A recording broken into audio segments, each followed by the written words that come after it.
Hey there, and welcome to Good Week, the good news roundup for the week of July 20th, episode 5. Let's ease in with something that feels very human. Building things together. On purpose, for a living. Apprenticeships. Real skills, real jobs. JP Morgan and its chief executive, Jamie Dimon, announced a $24 million investment to support a new submarine manufacturing facility and expand apprenticeship programs at the Philadelphia Navy Yard. It's the kind of news that lands quietly, but changes lives. Training up electricians, welders, all the people who quite literally keep the world wired and watertight. Jack, I love that this is about opening doors for hands-on careers. He also underscored the need for hundreds of thousands of skilled tradespeople across the country.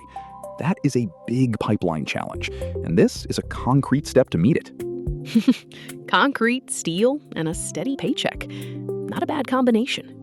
Here's to the mentors, the apprentices, and the places that get built because someone decided to teach someone else how to do it.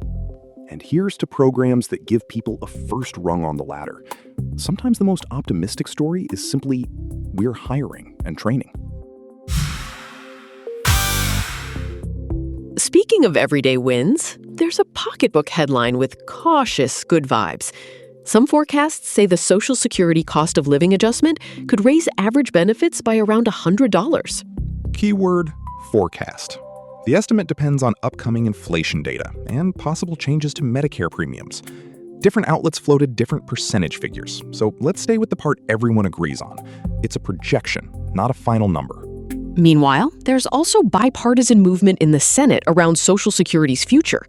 The Promise Act was introduced by Senators Dick Durbin, Bill Cassidy, John Cornyn, Tim Kaine, Angus King, and Tom Tillis, a notably mixed group. According to reports, the bill would establish a 7-member advisory board to draft legislation to keep the program on a stable path. It's a process step, but a useful one. Get experts around a table and mandate actual proposals. Emma here is all for adults in a room, sketching out real fixes. It's not flashy, but it's the sort of do-the-work news that makes tomorrow feel steadier. Steadier is underrated. I'll take steady any day. Over to technology that helps people in the most direct way possible. Movement, touch, life. In New York, researchers at the Feinstein Institutes implanted a double neural bypass that let a paralyzed patient, Keith Thomas, regain hand strength, dexterity, and even tactile sensation. The setup created a direct communication pathway between his motor signals and the muscles, and between sensors and his brain. It's a brain-computer interface tailored to rebuild function. For one person, it's already changing daily living. That's extraordinary. Imagine feeling a loved one's hand again, or holding a cup without fear. It's the sort of breakthrough that reads like science fiction and lands like a family miracle. And in another medical advance, Children's National Hospital in Washington, D.C. reported that a phase 1 trial of a multi-target CAR T-cell therapy showed durable remissions with an acceptable safety profile in children with aggressive brain tumors. Early stage, but that phrase, durable remissions, is such a bright light. It is.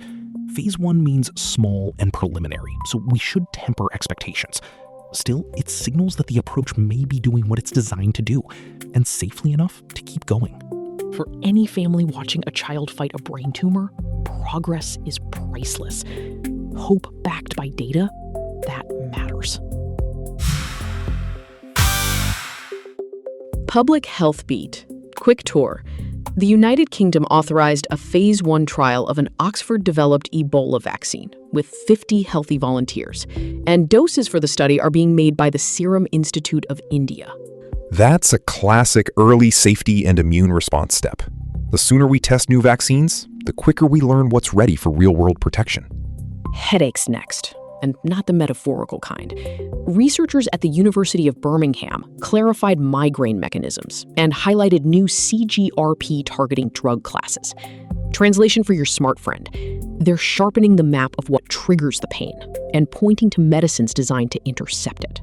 Also in the know earlier, plan better category, researchers reported that high levels of the blood protein p-tau217 predicted a 38% chance of cognitive impairment within 5 years and a 78% chance within 10 years in older adults without symptoms.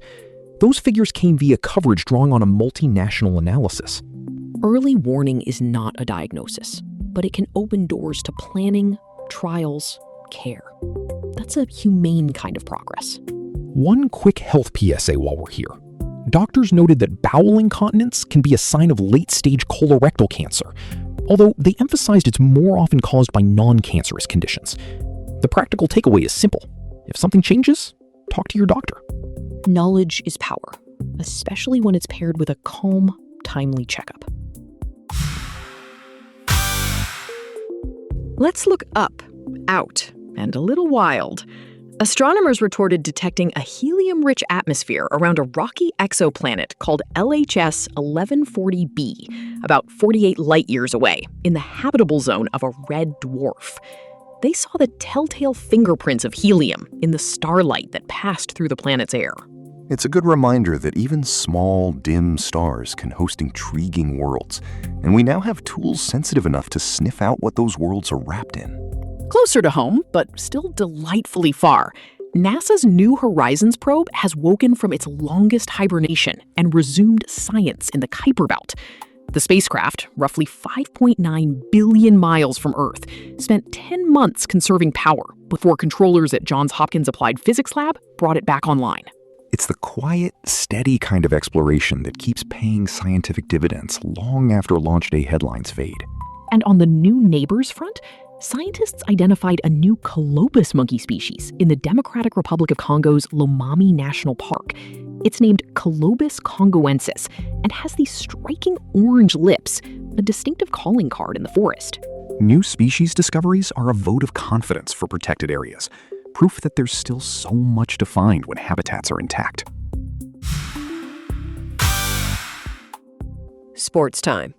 At Royal Birkdale, New Zealand's Ryan Fox claimed his first major with a dramatic birdie on the 18th to win the Open Championship. He finished at 10 under par, one shot clear of Cameron Young. That's an ice-in-the-veins finish if ever there was one. In the WNBA, Caitlin Clark put up 45 points and 10 assists for Indiana in a 110-107 win over Dallas, the first time any player has recorded at least 40 and 10 in a WNBA game. It drew nods from across the sports world, including LeBron James highlighting the performance. Hoops history on a summer night. Love it. And world football's big show is set. Spain and Argentina meeting in the World Cup final at MetLife Stadium in New Jersey. Early afternoon kickoff Eastern Time on Fox in the U.S., and forecasts had clear skies. The defending champs are chasing back-to-back titles. Spain's after a second. Both reached the final with decisive semifinal wins. Argentina over England and Spain over France. It's a heavyweight pairing, so enjoy that one. And a spin through the peloton. A shortened stage 9 went to Matthew Vanderpool and Usul. Tadej Pogacar took stages 10 and 14. Tim Merlier sprinted to stage 12, and Remco Evenepoel won stage 15. The race also saw a major contender crash out and a sprinter withdraw. Big shifts, big efforts, and a reminder that stage racing is equal parts art and survival. Over to the Culture Corner.